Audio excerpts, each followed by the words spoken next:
ಗೀತೆ ನಾ ಡ್ರೈವರ ನೀ ನನ್ನಲ್ಲವರ ಗೀತೆನ ಕೇಳಿ ಎಂಜಾಯ್ ಮಾಡಿ ಅಂತ ಹೇಳ್ತಾ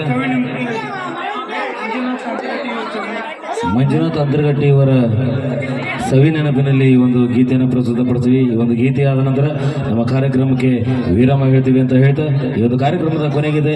ಯಾರ್ಯಾರು ಎಲ್ಲೆಲ್ಲಿ ಕುಣಿಬೇಕು ಅನ್ಸೋದಲ್ಲ ಅಲ್ಲೇ ಕುಣಿರ್ ಸ್ಟೇಜ್ ಮೇಲೆ ಬಂದು ಕುಣಿಯಕ್ಕೆ ಹೋಗ್ಬಿಡ್ರಿ. Okay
thank you so much. ಬನ್ನಿ ಒಂದು ಜೋರಾಗಿ ಚಪ್ಪಾಳೆ.